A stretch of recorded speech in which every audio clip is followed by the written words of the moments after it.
Hi hello ನಮಸ್ತೆ ಎಲ್ಲರಿಗೂ daily updates ಚಾನಲಿನ ಮತ್ತೊಂದು ವಿಡಿಯೋಗೆ ಸ್ವಾಗತ ಸುಸ್ವಾಗತ. ಸ್ನೇಹಿತರೆ, ಎಲ್ಲರೂ ಹೇಗಿದ್ದೀರಾ? ಎಲ್ಲರೂ ಚೆನ್ನಾಗಿದ್ದೀರಾ ಅಂದ್ಕೊಂಡಿದ್ದೀನಿ. ಹೋಪ್ ನಾನು ಕೂಡ ತುಂಬಾ ಚೆನ್ನಾಗಿದ್ದೀನಿ. ಎಲ್ಲರೂ ಚೆನ್ನಾಗಿದ್ದೀರಾ ಅಂದ್ಕೊಂಡು ಭಾವಿಸ್ಕೊಂಡು ಇವತ್ತಿನ ಒಂದು ವಿಡಿಯೋನ ಶುರು ಮಾಡಿಬಿಡೋಣ.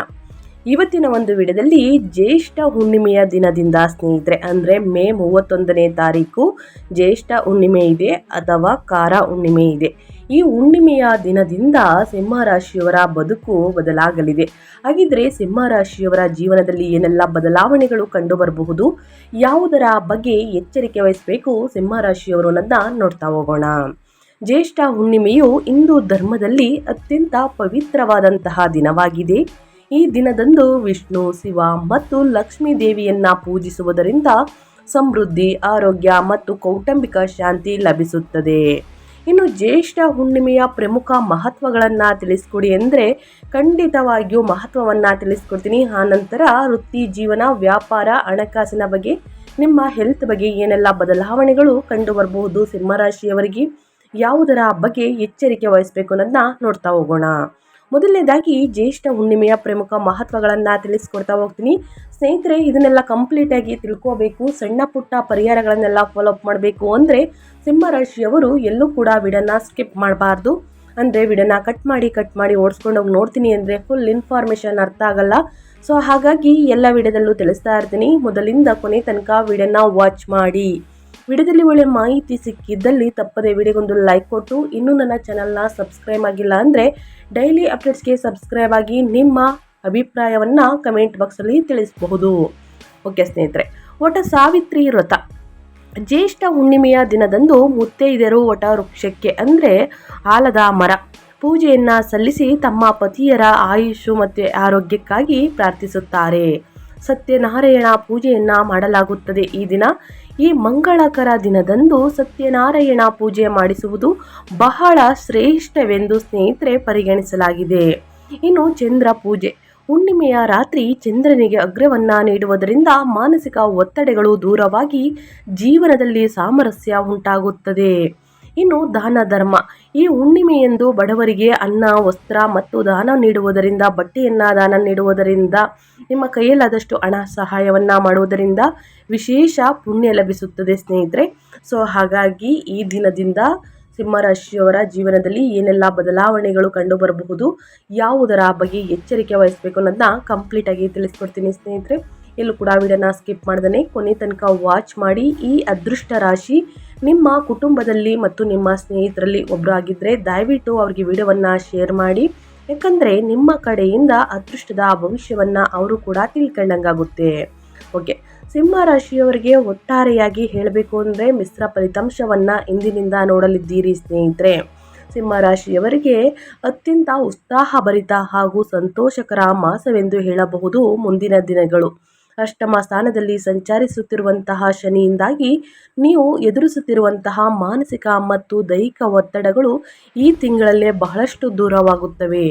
ಇನ್ನು ನಿಮ್ಮ ಭಾಗ್ಯಾಧಿಪತಿಯಾದ ಕುಜನು ಸ್ವಕ್ಷೇತ್ರವಾದ ಮೇಷಕ್ಕೆ ಪ್ರವೇಶಿಸುವುದು, ಆನಂತರ ನಿಮ್ಮ ರಾಶಿಯ ಅಧಿಪತಿ ಸೂರ್ಯನು ದಶಮ ಸ್ಥಾನದಲ್ಲಿ ದ್ವಿಗ್ಬಲವನ್ನು ಹೊಂದುವುದು ನಿಮ್ಮನ್ನು ವಿಜಯದ ಪಥದಲ್ಲಿ ಮುನ್ನಡೆಸುತ್ತದೆ.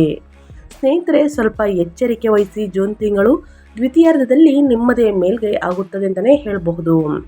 ಇನ್ನು ಗ್ರಹಗಳ ಸಂಚಾರದಿಂದ ನಿಮ್ಮ ವೃತ್ತಿ ಜೀವನದಲ್ಲಿ ಏನೆಲ್ಲ ಬದಲಾವಣೆಗಳು ಕಂಡು ಬರಬಹುದು ಅನ್ನೋದನ್ನ ನೋಡೋದಾದರೆ, ಈ ಹುಣ್ಣಿಮೆಯ ದಿನದಿಂದ, ಈ ಪೂರ್ಣಿಮೆಯ ದಿನದಿಂದ ಸಿಂಹರಾಶಿಯವರಿಗೆ ಈ ತಿಂಗಳು ಮುಗಿದ ನಂತರ ಮುಂದಿನ ತಿಂಗಳಲ್ಲಿ ಕೆರಿಯರ್ನಲ್ಲಿ ಅದ್ಭುತಗಳನ್ನು ಸೃಷ್ಟಿಸುತ್ತದೆ. ಲಗ್ನಾಧಿಪತಿಯಾದ ಸೂರ್ಯನು 9ನೇ ಮನೆಯಲ್ಲಿ ಉಚ್ಚ ಸ್ಥಿತಿಯಲ್ಲಿ ಇರುವುದು ಅದೃಷ್ಟ ನಿಮ್ಮ ಬೆನ್ನಿಗೇರುತ್ತದೆ. ಆದರೆ 8ನೇ ಮನೆಯಲ್ಲಿ ಶನಿ ಇರುವುದರಿಂದ ಸಹೋದ್ಯೋಗಿಗಳಿಂದ ಸಣ್ಣ ಪುಟ್ಟ ಅಸೂಯೆ ಎದುರಾಗುತ್ತದೆ. ಮತ್ತು ಸೂರ್ಯ ಮತ್ತು ಬುಧ ಕರ್ಮಸ್ಥಾನವಾದಂತಹ ವೃಷಭ ರಾಶಿಗೆ ಅಂದರೆ 10ನೇ ಮನೆಗೆ ಪ್ರವೇಶಿಸುತ್ತಿದ್ದಂತೆ ನಿಮ್ಮ ವೃತ್ತಿ ಜೀವನ ಉನ್ನತ ಮಟ್ಟಕ್ಕೆ ತಲುಪುತ್ತದೆ. 10ನೇ ಮನೆಯಲ್ಲಿ ಸೂರ್ಯನು ದ್ವಿಗ್ಬಲವನ್ನು ಪಡೆಯುತ್ತಾನೆ. ಇದರಿಂದಾಗಿ ನಿಮ್ಮ ನಾಯಕತ್ವದ ಗುಣಗಳು ವೃದ್ಧಿಯಾಗುತ್ತವೆ. ಮೇಲಧಿಕಾರಿಗಳು ನಿಮ್ಮ ಕಾರ್ಯಕ್ಷಮತೆಗೆ ಮಾರು ಹೋಗುತ್ತಾರೆ. ಸರ್ಕಾರಿ ಉದ್ಯೋಗಿಗಳಿಗೆ ಅಥವಾ ಸರ್ಕಾರಿ ಕಾಂಟ್ರಾಕ್ಟ್ಗಳನ್ನು ಮಾಡುವವರಿಗೆ ಇದು ಸುವರ್ಣ ಕಾಲ ಅಂತಲೇ ಹೇಳಬಹುದು. ನಿಮಗೆ ಬರಬೇಕಾದಂತಹ ಬಡ್ತಿಗಳು ಅಥವಾ ವರ್ಗಾವಣೆಗಳು ಈ ಸಮಯದಲ್ಲಿ ಯಾವುದೇ ಅಡಚಣೆಗಳಿಲ್ಲದೆ ಪೂರ್ಣಗೊಳ್ಳುತ್ತವೆ ಸ್ನೇಹಿತರೆ. ಸೊ ವೃತ್ತಿ ಜೀವನದಲ್ಲಿ ಏನೆಲ್ಲ ಬದಲಾವಣೆಯನ್ನು ನೋಡಲಿದ್ದೀರಿ ಅನ್ನೋದನ್ನ ಕಂಪ್ಲೀಟಾಗಿ ತಿಳಿಸ್ಕೊಟ್ಟಿದ್ದೀನಿ. ಇನ್ನು ವ್ಯಾಪಾರ ಮತ್ತು ಸ್ವಯಂ ಉದ್ಯೋಗದ ಬಗ್ಗೆ ಹೇಳೋದಾದರೆ ಸಿಂಹ ರಾಶಿಯವರಿಗೆ ಸಪ್ತಮ ಸ್ಥಾನದಲ್ಲಿ ವ್ಯಾಪಾರದ ಸ್ಥಾನದಲ್ಲಿ ರಾಹು ಮತ್ತು ಸಪ್ತಮಾಧಿಪತಿಯಾದ ಶನಿ ಅಷ್ಟಮದಲ್ಲಿ ಇರುವುದರಿಂದ ವ್ಯಾಪಾರ ಪಾಲುದಾರಿಕೆಗಳಲ್ಲಿ ಇನ್ನೂ ಸ್ವಲ್ಪ ಎಚ್ಚರಿಕೆ ಅಗತ್ಯ. ಹೊಸ ಪಾಲುದಾರರನ್ನು ನಂಬೇಡಿ ಸ್ನೇಹಿತರೆ, ಯಾಕಂದರೆ ವ್ಯಾಪಾರದ ಲಾಭಗಳ ದೃಷ್ಟಿಯಿಂದ ನೋಡಿದರೆ ನಿಮಗೆ ಎದುರಿಲ್ಲ ಅಂತಲೇ ಹೇಳಬಹುದು. ಕರ್ಮಾಧಿಪತಿಯಾದಂತಹ ಶುಕ್ರನು ಲಾಭದ ಸ್ಥಾನವಾದಂತಹ 11ನೇ ಮನೆಗೆ ಮಿಥುನಕ್ಕೆ ಪ್ರವೇಶಿಸಿ ವ್ಯಾಪಾರ ಕಾರಕನಾದ ಗುರುವಿನೊಂದಿಗೆ ಸೇರುತ್ತಾರೆ.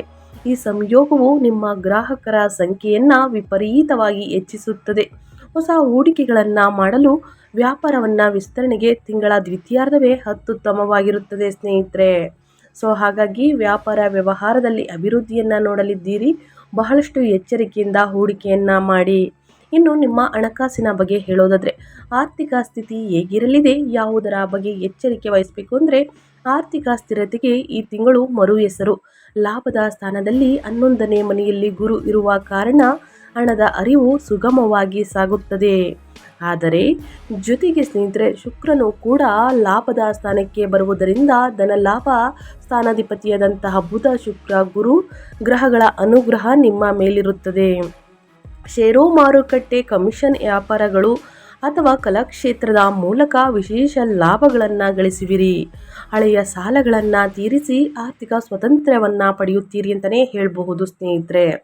ಇನ್ನು ನಿಮ್ಮ ಹೆಲ್ತ್ ಬಗ್ಗೆ ಹೇಳೋದಾದರೆ ಮೇಯ್ನ್ ಆಗಿ ನಿಮ್ಮ ಆರೋಗ್ಯದಲ್ಲಿ ಏನೆಲ್ಲ ಕಂಡು ಬರಬಹುದು, ಯಾವುದರ ಬಗ್ಗೆ ಮುನ್ನೆಚ್ಚರಿಕೆಗಳನ್ನು ತೆಗೆದುಕೊಳ್ಬೇಕು ಸಿಂಹರಾಶಿಯವರನ್ನ ನೋಡೋದಾದರೆ ಮೇ 31ನೇ ತಾರೀಕು ಅತ್ಯಂತ ಶಕ್ತಿಶಾಲಿಯಾದಂತಹ ಹುಣ್ಣಿಮೆ.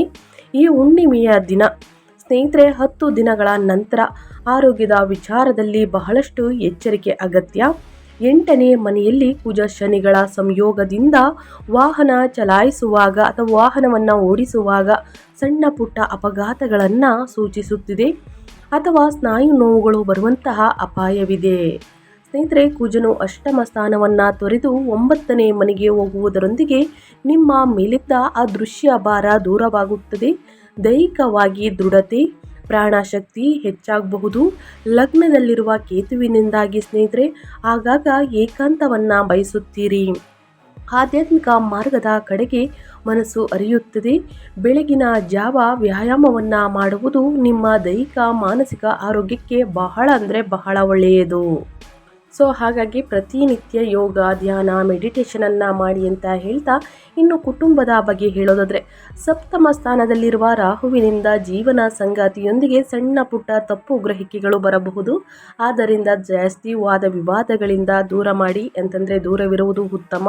ಯಾಕಂದರೆ ಸ್ನೇಹಿತರೆ ಕುಜನು 9ನೇ ಮನೆಯಲ್ಲಿ ಭಾಗ್ಯದ ಸ್ಥಾನದಲ್ಲಿ ಇರುವುದರಿಂದ ತಂದೆಯ ಆರೋಗ್ಯ ಸುಧಾರಿಸುತ್ತದೆ. ಅವರೊಂದಿಗಿನ ನಿಮ್ಮ ಬಾಂಧವ್ಯ ಉತ್ತಮಗೊಳ್ಳುತ್ತದೆ.